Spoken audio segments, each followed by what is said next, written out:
Hi, I'm Mike Arbuthnot. I'm a professional archaeologist. I'm in Florida, but I'm actually originally from Northern California. And as a kid, I grew up being fascinated by history, by the past in general. Now, when I went to college at University of California at Santa Barbara, I studied philosophy because at that point I thought I was going to be a lawyer. So anyway, I get my degree and I get into the work world, and I found myself really longing to do exciting things with my life, longing to do things like explore the Titanic, go to Easter Island, see the pyramids. And I wasn't going to be satisfied unless I could. And so I decided, got to go to grad school. So I went to Florida State University, where I got a master's degree in underwater archaeology. And as a professional, I've done terrestrial archaeology, and I've done underwater archaeology, and I've done television hosting. I recently hosted a show for the Travel Channel called Secret Worlds with Michael Arbuthnot. I think myths and legends are fascinating, and one of the things that I find most intriguing about them is the fact that often they're grounded in truth. Let's just say that the Knights Templar, for example, having done a show on the Knights Templar for Secret Worlds, I learned a tremendous amount about the Knights, both historical facts and the mythology that go along with the Knights Templar.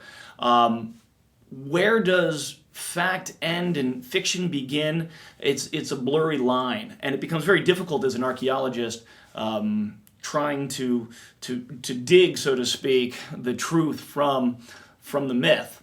But that's part of the challenge, and I think part of the intrigue of being an archaeologist is being faced with that challenge, those obstacles. It's difficult for me not to talk about Titanic when it comes to interesting archaeological expeditions, because my expedition to Titanic in 2005 was life-changing. I'll tell you what I think was one of the most fascinating aspects of it. Titanic is way out there in the North Atlantic. It's 2.5 miles underwater. It takes 2 days to get there by boat alone, and another 2 hours from your surface vessel to get down to the ruins of Titanic on the ocean floor. And when you get there and you approach Titanic in your submersible, and suddenly her bow looms out of the darkness above you, it seemed so out of place. This shipwreck from the Edwardian 20th century, they're like a monolith underwater. It seemed so unnatural and surreal, if you will.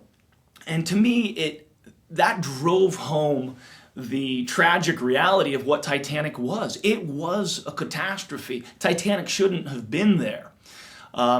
So thinking about Titanic abstractly and then being there in person and experiencing Titanic definitely were two different emotional experiences for me. And I think as an archaeologist, that's something that I'll never forget. What archaeological sites or artifacts do I find fascinating? There's a lot. Most of the megalithic sites I find to be mind-boggling, and one example is the stone at Baalbek in Lebanon. I mean, this stone, it weighs 250 tons. It's the largest single megalith in the world. How did they move that? I have no idea. It's a fascinating subject, an engineering feat, so to speak. Of course, the big stone heads on Easter Island, the Moai, again, this is a mystery to archaeologists. The Oak Island Money Pit in Nova Scotia, it's not a megalithic site, but that's a fascinating archaeological site.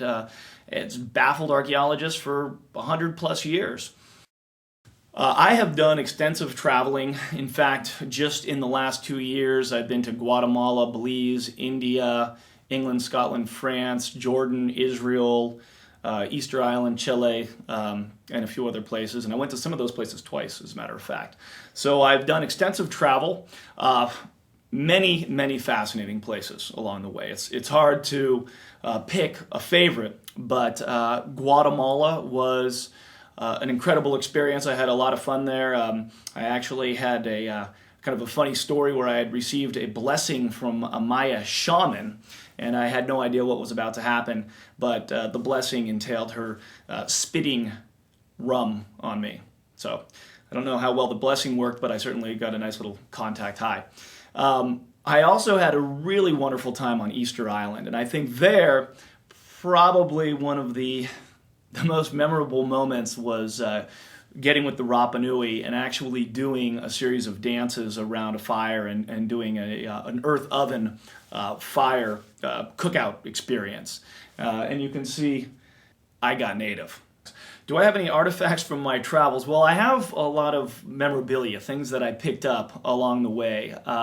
But as you may know, it's questionably ethical for an archaeologist to actually possess an artifact. This is something that's a no-no. So, but I did bring something to show you because I do have something that's pretty interesting. This right here, this is my favorite little keepsake.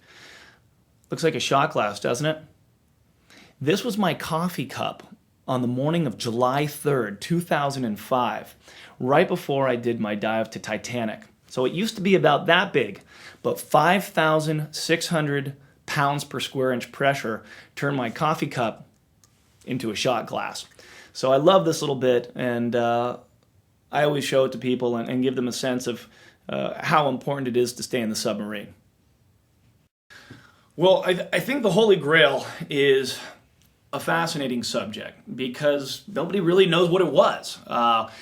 Having studied the Knights Templar, I kind of have that picture of the Holy Grail, which was that it indeed was a chalice, which was present at the Last Supper, and of course Jesus and the apostles drank from this chalice, and it had certain powers, if you will. The story of the Knights Templar is that it was actually part of the Templar treasure. Of course, the other end of the Holy Grail story is that the Holy Grail was, in fact, not a grail at all, but represented the bloodline of Christ, and was the gene, the offspring of Jesus and Mary Magdalene. Am I right for the show? I think so. I have an incredible curiosity, passion, and enthusiasm for the past.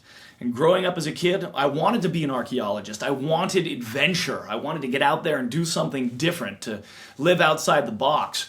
And I have. I've visited Titanic. I've been to the pyramids. I've seen Easter Island and the huge heads, the moai. It has been a tremendously exciting and rewarding career for me. And I love doing television work. I can do the research. I can perform and deliver on camera, and I think I'm your man for the show.